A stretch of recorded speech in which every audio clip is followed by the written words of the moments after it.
Les calamités vont s'abattre selon les prophéties. Nous ne pourrons pas empêcher.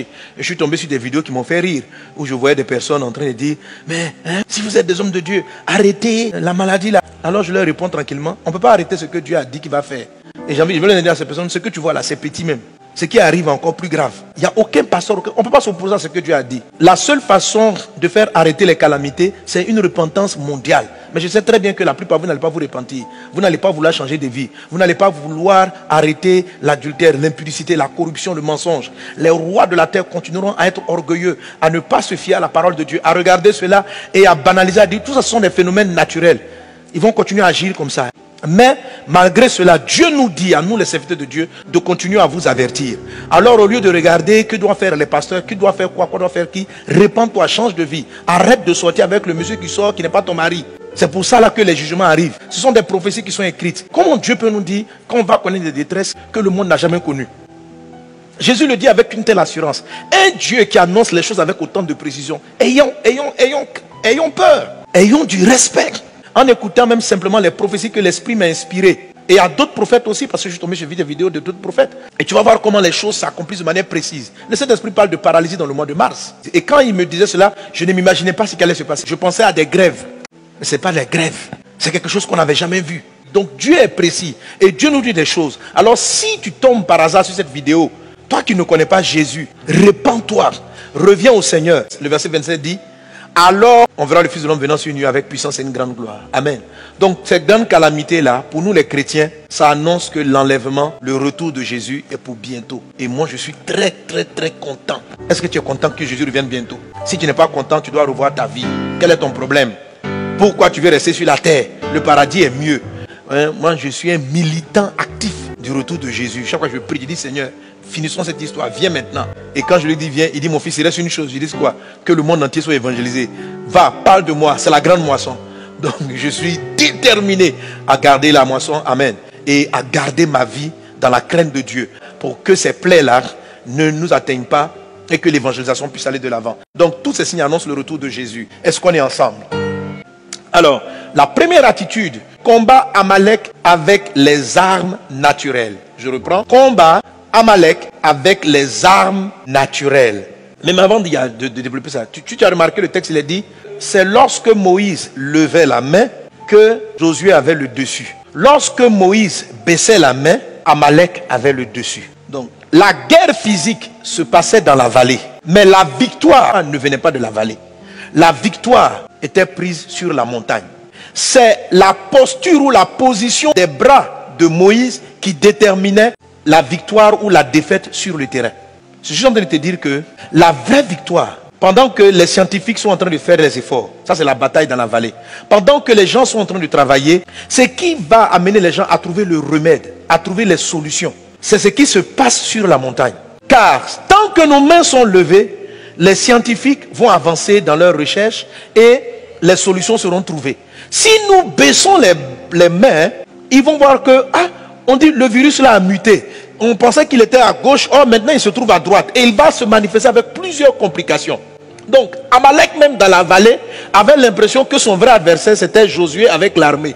Mais son vrai adversaire était caché sur une montagne. Est-ce qu'on est ensemble? Et c'est la raison pour laquelle, chrétiens, vous ne devez pas sous-estimer votre rôle. En train d'être là sur les journaux, en train de voir, est-ce que tel médicament soigne? Est-ce que tel médicament? Je t'assure que si Amalek n'a pas été vaincu, on va dire c'est la chloroquine. Mais après les gens vont commencer à dire, il se trouve que la chloroquine ne peut plus. Quand la chloroquine ne peut plus, et nous on va être là. Donc ça c'est quand on a arrêté de prier parce qu'on semble avoir trouvé le remède. Et on dit bon, on a trouvé le remède, c'est la chloroquine, donc laissons-nous aller. Tu vas te rendre compte qu'un scientifique va venir te dire, chloroquine ne marche pas. Tu vas dire, encore, tu vas passer à autre chose. Frère, la chloroquine peut marcher, Yamankou peut marcher, tout peut marcher. Mais la victoire, ce n'est pas ni les piments, ni les Yamankou, ni la chloroquine, ni les vaccins. C'est ce qui va se gérer dans ta prière à la maison.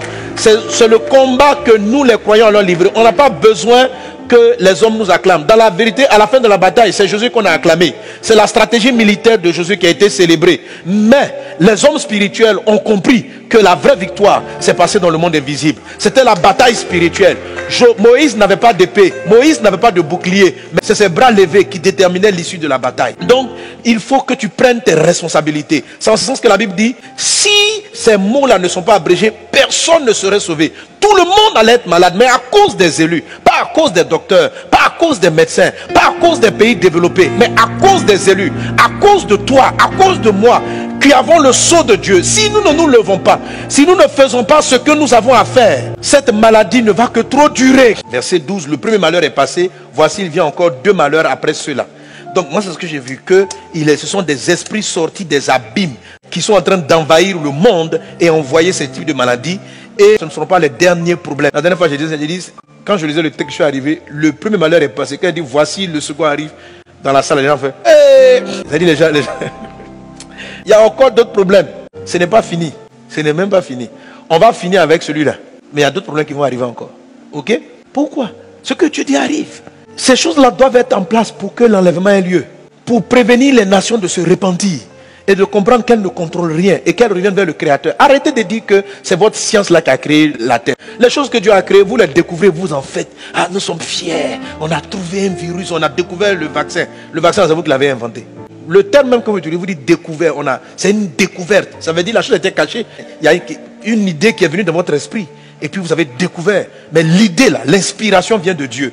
Mais l'inspiration quitte le ciel pour venir à vous. Parce qu'il y a des gens qui sont agenouillés, qui ont levé les mains en train de prier. Et qui parlent à Dieu pour qu'il vous envoie, à vous les Josué qui êtes dans la vallée en train de vous battre, la stratégie de la victoire. Soyez humbles et venez vers le Créateur. Observez l'accomplissement de ces différentes prophéties et répandez-vous, croyez en Jésus. Alléluia. C'est la première attitude. Donc, malgré que Moïse devait vaincre sur la montagne, il n'a pas dit, Josué, allez vous reposer. Moi, quand mes mains sont levées, ils vont mourir seuls. Non, non, non, non, non. Donc, pour vaincre les démons des temps de la fin, nous devons utiliser les armes naturelles, scientifiques. Autrement dit, toutes les mesures qu'on a aujourd'hui naturellement pour combattre ce virus, on doit l'utiliser. Hein? Il n'a pas dit, bon, comme la victoire est spirituelle, allez sans épée, allez sans bouclier. Ah, je ne sais pas s'ils auraient gagné la guerre comme ça. Par rapport à ce que nous connaissons aujourd'hui du vide, les remèdes ne sont pas là, mais on a des mesures de protection. Je vous en supplie, ne jouez pas au Joe Black, au gars qui s'en fout de tout. Moi, le sceau de Dieu est dans ma vie, je vais toucher tout le monde. Frère, Amalek va te tuer. Tu vas te faire une fièvre terrible. Il faut te battre sur le plan naturel. Le plan naturel, on dit de respecter des distances entre les personnes. Respecte-les. S'il y a un bus qui est trop bondé, n'y monte pas. Sois prudent. Beaucoup de gens pensent que être prudent est une preuve qu'on a peur. Ce n'est pas vrai. Écoute-moi. Le fait de mettre un pneu de secours dans ta voiture, ça s'appelle de la prudence. Depuis quand quelqu'un met un pneu de secours dans sa voiture en se disant, en anticipant, oh, je vais crever en route, je vais crever, tu ne vas pas crever. Ça s'appelle de la prudence. Donc il faut différencier la prudence d'avec la peur. Lave-toi les mains, protège-toi, mets ton masque, respecte la distanciation, etc. Je vous avais dit que dans l'ensemble, selon la prophétie d'Apocalypse 9, il est dit que Abaddon là, va agir pendant 5 mois. Il faut lire le texte. Et dans mon cœur, en tout cas, je crois que ces mots-là vont frapper la terre pendant 5 mois. On a commencé à la mi-décembre, vers le 19 décembre, c'est là qu'on a commencé à découvrir le mal. Il faut compter donc décembre, janvier, février, mars, avril. Donc il faut compter soit début mai, fin avril, mi-avril, par la grâce de Dieu, il sera vaincu. Et déjà même à la fin de ce mois de mars, par la grâce de Dieu, les choses vont drastiquement baisser. Mais ça ne va se faire que si nos mains sont levées. Et c'est là le mardi, au live, j'ai lu le texte de David en 2 Samuel 24. Une peste plus dangereuse que Covid-19 a frappé Israël. La Bible dit qu'il y a eu 70 000 morts en 3 jours. Covid-19, je ne crois pas qu'on a atteint encore 20 000 morts en 4 mois. Et David a laissé bien sûr les médecins agir. Mais lui, David, il a compris que la vraie bataille était spirituelle. Il a cherché Dieu. Il faut lire le texte, je l'ai déjà lu. Le prophète a dit à David, tu auras une peste qui va durer 3 jours. Malgré que Dieu ait dit la peste va durer 3 jours, David ne s'est pas assis pour dire, bon, les 3 jours sont finis, c'est fini. Ne vous asseyez pas pour dire les 5 mois vont finir, donc c'est fini.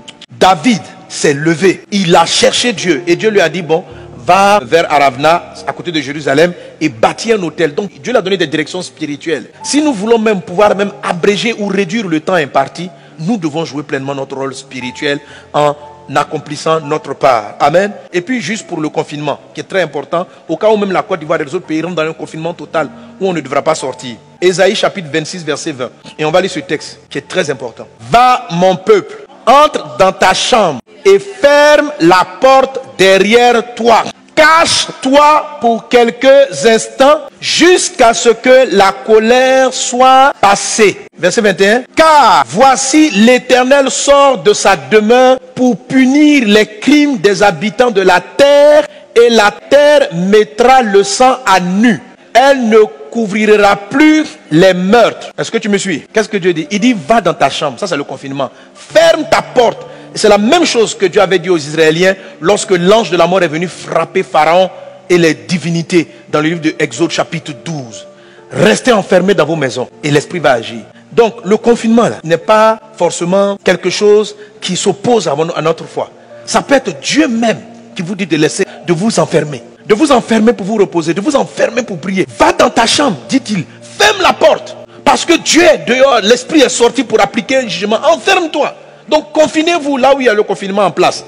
Quand ça va arriver à Abidjan, frères et sœurs, si le pays décide, restez enfermés, ne jouez pas au dangereux. C'est une recommandation de Dieu. Quand Dieu entre en jugement, il arrive souvent, comme ce fut le cas de la Pâque, comme ce fut le cas dans ce passage d'Ésaïe chapitre 26, que Dieu lui-même demande à ses enfants de s'enfermer. Donc ne voyez pas le confinement comme étant « Oh, je suis triste ». Non, dehors là.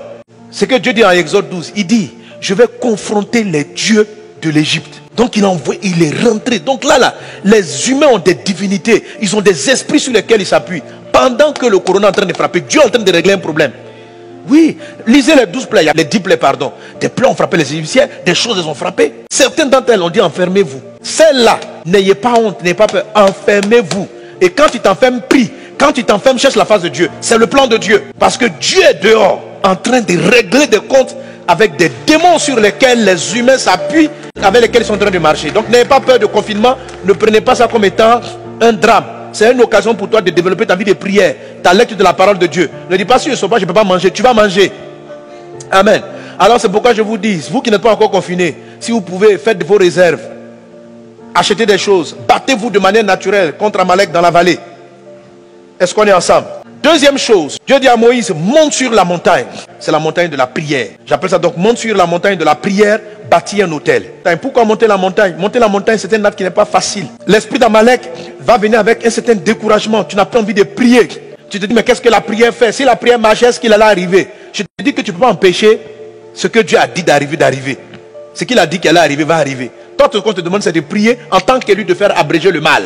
Donc, monte sur la montagne. Lève-toi. Il faut nous lever dans la prière très tôt le matin, avant le lever du jour. 4h, 4h30. Il ne faut pas que le soleil se lève avant ta prière. Et bâtir un hôtel de prière, ça veut dire avoir un temps fixe de prière. Tu bâtis un hôtel, ça veut dire tu gardes un moment de prière. Il faut rejoindre les groupes de prière. Il ne faut pas prier seul contre Amalek.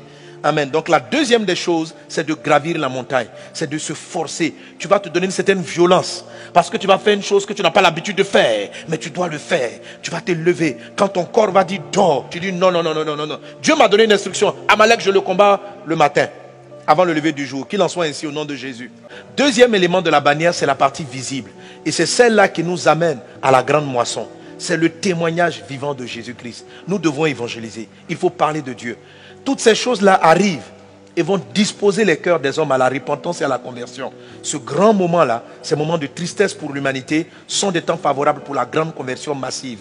Alors c'est pourquoi partagez les vidéos, faites des découpes, évangélisez au maximum, parlez de Dieu aux gens. Il y a des parties dans ce message qui vous ont touché, peut-être l'entièreté, partage, encourage les gens à l'écouter, évangélise autour de toi, parle à tes amis, profite de ces moments de confinement pour envoyer des mots à des gens et leur dire toutes ces choses-là. Dieu les avait prévues dans sa parole. N'est-il pas temps pour toi de te repentir? Voilà. Ne reste pas chez toi sans afficher Jésus. Affiche Jésus. Dire que Jésus, témoigner de Jésus, c'est de ne pas avoir honte du Christ. Comme si, devant les scientifiques, on va dire que nous, nos prières ne sont pas efficaces. Qu'on les fasse comprendre que c'est nos prières qui vont les sauver. Qu'on les fasse comprendre que c'est ce qui se tient sur la montagne qui détermine l'issue de la bataille dans la vallée et sur la terre. L'inspiration des scientifiques, les bonnes solutions vont venir parce que des personnes gardent les mains levées et sont en train d'invoquer le Seigneur. Que Dieu te bénisse abondamment. Voici les 7 attitudes que j'ai voulu partager avec toi. Si tu as été béni, tu vas acclamer fortement le Seigneur Jésus. Alléluia.